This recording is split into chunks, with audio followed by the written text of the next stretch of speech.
commitment of leaders to peace. They took a train right into Kiev to try and negotiate for peace. I was told by the Secretary of State for Foreign Affairs here that he also took a train when we met this morning.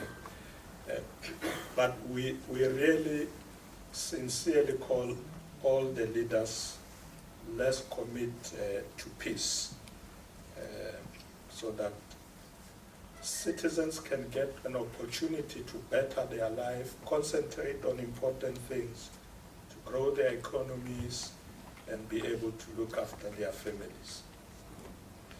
Ladies and gentlemen, allow me to speak a little bit about what's happening in our country, the country of Nelson Mandela, Bishop Tutu, Ruth First, Fatima Meer, Albert Luthuli, Oliver Tambo, Winnie Mandela, and many great heroes and heroines of our people.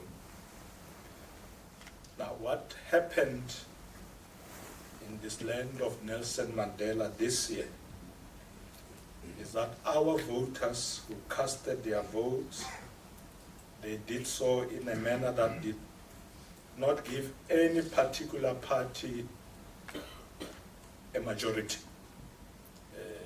You are all aware of that. You know, when we were campaigning, I got asked this question many times. What do you think the ANC will get in this election? And I said, well, I think 57%. And in one of the rallies somebody says, no, DP, I think 60. But it was not to be. So come the result, when the results were coming in, we all wake up in the morning to check the screens, and I realized that we are below 50. So I called one of our deputy secretaries who was there, Comrade Nomvola, and saying, hey, I'm worried about this. And she said, no, Spokes, don't worry. They call me Spokes. Don't worry, Spokes, this thing is going to change. You know, we're still expecting a lot of numbers from Soweto and all these places. So I felt better. Come the evening, slowly I went to sleep, wake up in the morning, check. 42. Like, no, don't worry. It will become better. And, well, ladies and gentlemen, the voting ended, and where we were at that time was 40.8. And that was it. They were closing. And we realized, and one of my friends, Genke Kakana, called me and said, we have lost the elections. He says, because he was at the voting station, so he says one of the biggest challenge he had was, how do I call my leaders and tell them this? So he did, and he said, we have lost the elections. So we then decided, what do we do at that point? And the president said, look, let's constitute a negotiating team that can start talking to other parties. We did so, spoke to the EFF, spoke to MK Party, Democratic Alliance. At the end of those negotiations, we had spoken to 18 parties. But then the challenge was that they all came with conditions. So the EFF said, we will work with you if you don't bring the DA. Okay. MK Party, we will work with you, but Ramaphosa must go. Wow. difficult.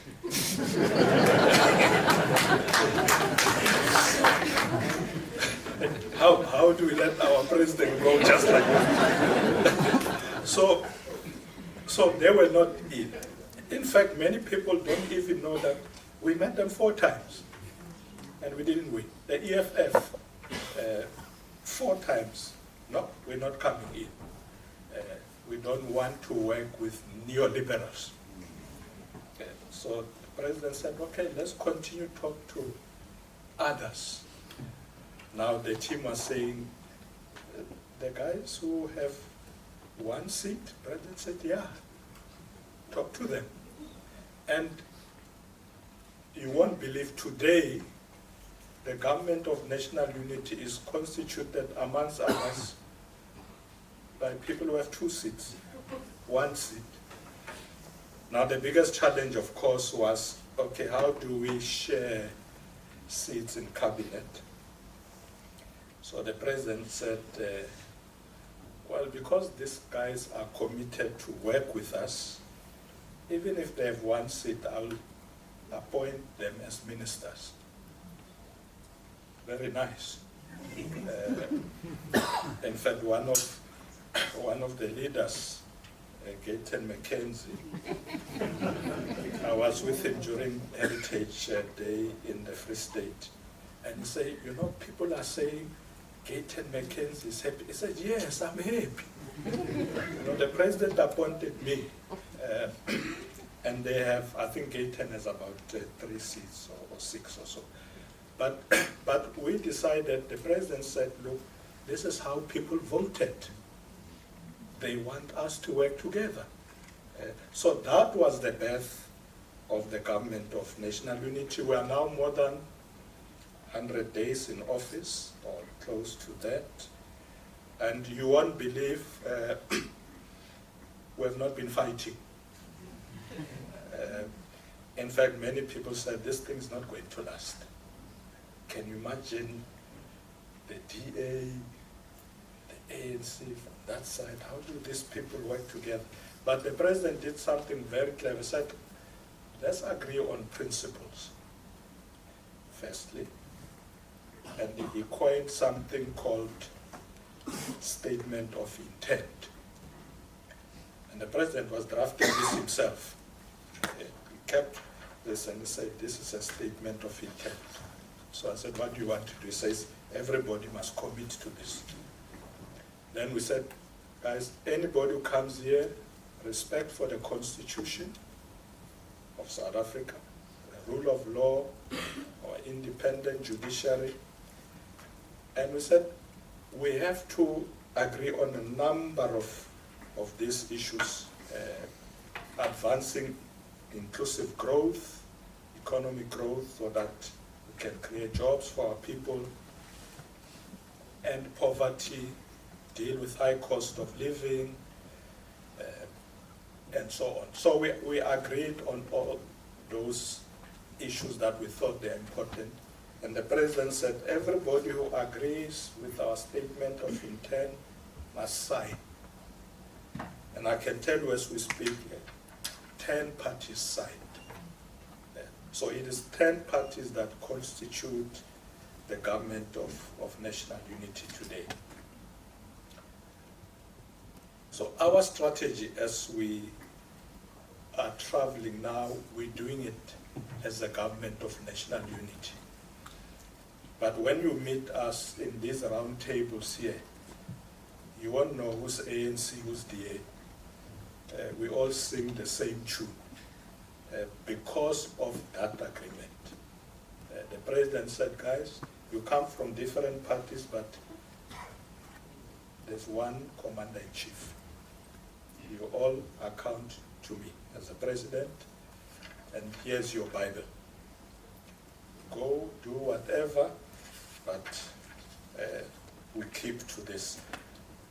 So if you were to ask me, is the government of national unity working? The answer is yes. Will it last for 5 years? I think so. And the reason I say I think so is because we are able to deal with the challenges that we are facing. In fact, one of the things the President did recently, he said to me, you know what, we are a government of national unity coming from different parties. I want to invite all the leaders for dinner at my house. And I said to the President, good idea. And the President said, guys, come. Don't bring your iPads and books. We're just going to talk, know one another, and relax, have dinner and drink wine. And everybody came. We have now agreed beyond that dinner that we are going to create another layer as a clearinghouse, so that if there are issues where we don't quite agree, that structure will deal with those issues. And the President has asked me to chair that structure. The various parties will send some of their leaders or second commander-in-chief of their parties to come to that structure. And we'll deal with a number of issues there. There was recently, I'm sure most of you heard about some concern about the Basic Education Amendment Act, National Health Insurance, where some of the parties said to the President, we now agree, we are government of national unity, but can we talk about national insurance? There are issues we want to raise. So that structure will become the clearinghouse for those issues. But also plans for the future, we will also discussing the issues that relate to the convening and hosting of the G20 next year. So when we go back next week to South Africa, that structure will be meeting to look at issues that we should process, so that when the leaders under the President meet, we would have processed a number of those issues. So, ladies and gentlemen, as I've said, we will assume the G20 presidency on the 1st of December this year, following the G20's Leaders Summit under Brazil, which is scheduled for 18th to 19th November in Rio de Janeiro. So beyond that, it will be South Africa's turn. And we want to do this in collaboration with the African Union and bring a lot of people closer to us, particularly to bring in the AU's Agenda 2063, which is the Africa we want. There are many people who want to get closer to the discussion at the G20. So we're looking how we can manage that. So some people said to me recently, can we attend as observers? So we're going to create an opportunity where we'll have the friends of the G20, so that people are able to attend and we can discuss a number of issues there. Of course, the G20 remains sensitive to the needs of Africa and the Global South developing economies. As South Africa, we believe firmly that the G20, with the United Nations at the center, are vitally important in accelerating implementation of the Sustainable Development Goals. South Africa's presidency of the G20 will provide a unique opportunity to bring to the fore the needs, aspirations, and ambitions of the developing countries. That's what we're going to do. We will use this opportunity to build on the efforts and successes of those who managed the presidency before us from the Global South: India, Brazil, Indonesia. But as a country, we are considering the monitoring of past commitments, because the problem with summits like that is that you come with good resolutions and so on, and by the time you convene again, you repeat those things. So we want to monitor and say, okay, what were the agreements, how far are we now, and so on. Particularly given the fact that we are now at the end of the cycle when it comes to South Africa. So we are going to specifically look at sustainable development goals, and that's one of the things that Maropene is doing, to look at that. So that this forum, like others, does not become a talk show. Because people like summits and conferences, but we want to focus on implementation. Because we are worried about lack of progress in some of the commitments that have been made. Particularly the lack of progress in enhancing these SDGs globally, looking at issues such as growing inequality, rising hunger, rising extreme poverty, the issue that I raised earlier about climate change, energy crisis. As you know, in South Africa we come from serious problems of load shedding, but also the debt crisis. Many countries in the south, developing countries, are facing huge debts, illicit financial flows, all of which impedes development, particularly in developing countries. So we will prioritize these issues. One of the issues that Maropene has been talking about when we meet investors passionately is the issue of local beneficiation. We have become an extractive economy. A lot of manganese take off ground, China. So we've been taking out our mineral resources. Of course, we get some resources from that, but we don't think it's a sustainable way of doing things. So we are now focusing on local beneficiation, and we are saying to investors, yes, come to South Africa. We do have manganese, but you can produce finished goods here. Because if you do so, you'll employ people here. Because otherwise, how do we gain employment if we just extract and export our minerals all over the world? So there is a critical mineral strategy that we have worked on that will address this matter. The other issue that we are focusing on, which will also put on the agenda of the G20, is the reform of global governance systems. It was discussed under the presidency of Indonesia, India, and Brazil. We're going to focus on it again.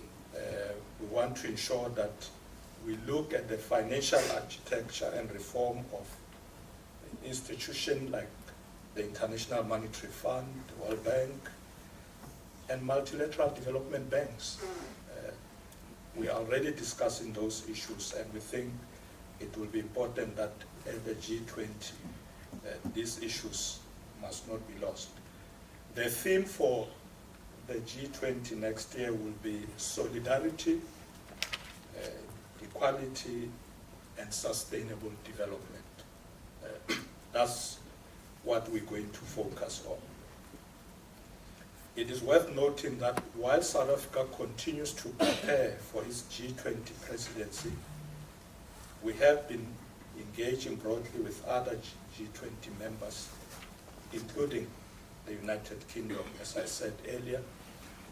We convened at the Sherpa level and also participated in February at the G20 Foreign Ministers meeting in Rio de Janeiro, Brazil. So South Africa will continue with the discussion around the reform of these global systems of government under our presidency.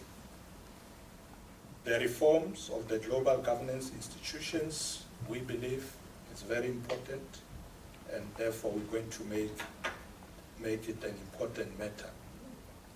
We want also to reaffirm our unwavering conviction that modernizing the United Nations to make it more effective, agile and action-oriented, forward-looking, inclusive, and representative of current geopolitical relations and the international community is essential.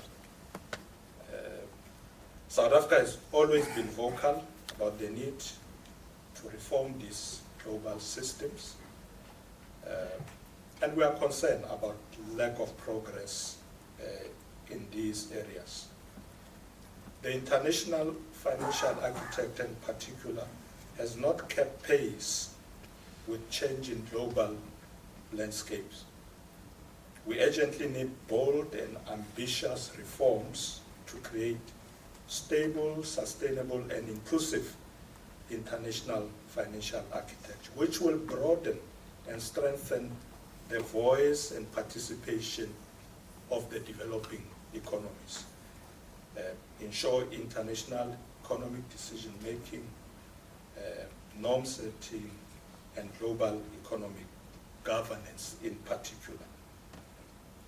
We need to transform these institutions to make them fit for purpose, including by setting more ambitious targets for grant and concessional financing, enhancing multilateral coordination on debt, drawing in the private sector, and ensuring equal participation in decision-making.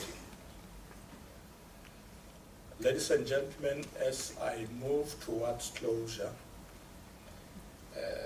let me say that while South Africa continues to prepare for its G20 presidency, we want to move towards concrete deliverables and finalize its agenda.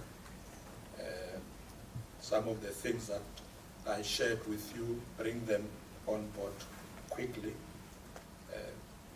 It is South Africa's hope that at the end of our presidency of the G20, we should look back with pride that we have been able to showcase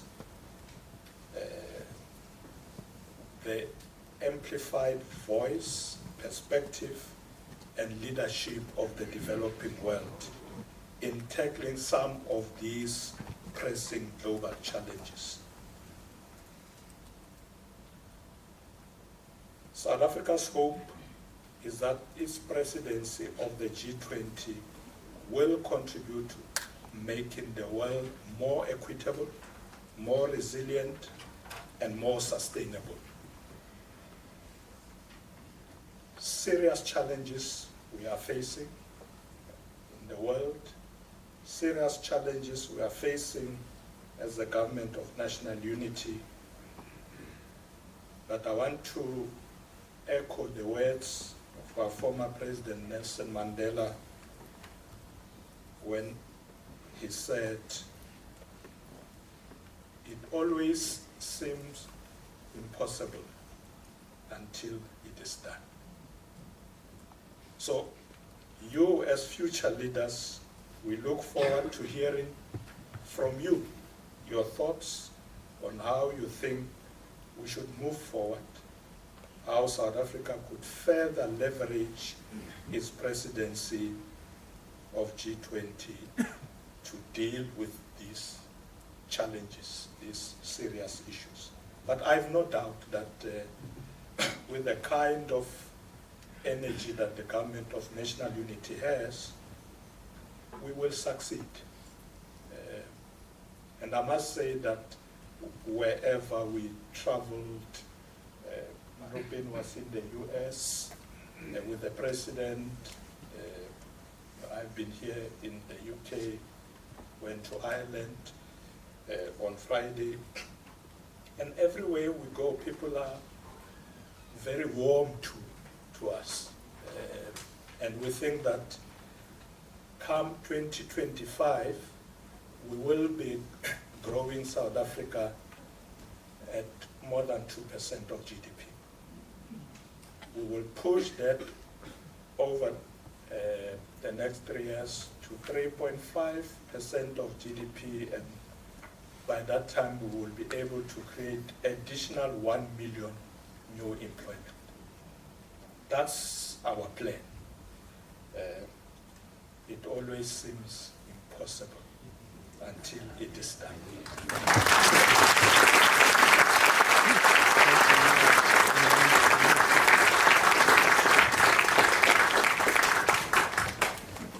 Well, thank you very much indeed, Mr. Deputy President, for that tour de force there and for your candour about the GNU, the Government of National Unity. So we have about 25 minutes for some questions, and in the interest of time, I've been given some which have circulated from the audience. But I'm going to abuse my position as moderator chair here by asking you a question first, which is, why is your nickname Spokes? Oh, sorry, that's fresh. Many people ask me this question, but it comes from, and my Shangan name is Shipokosa. You'll see that on many of my speeches. So my friends from Alexander Township were not interested in this long thing, so they just said Spokes. And as I grew, they called me Bra Spokes. So that's really the explanation. Because you kind of threw it in, but you didn't explain what it was. Okay, good.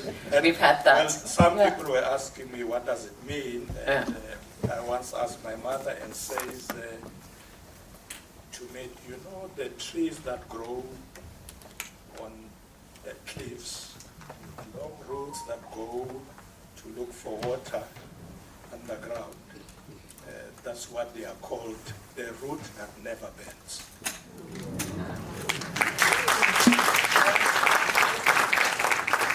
Well, we hope you'll bend a little bit to our will at the moment, and be so kind as to answer some questions for us. Thank you. Okay, so, well, this question I know is not going to be a new one for you, but I'll ask it to you. So, a lot of people are interested in this question, I find. So how does South Africa see the competition between India and China for influence in Africa, and how effectively can Africa hedge in this great power competition? Interesting they've picked India and China here. You usually get the US and China, don't you? So there you are, a bit of geographical variation there in that question. Well, interestingly, they are both our friends. If you look at who's in BRICS, they are both there, India and China.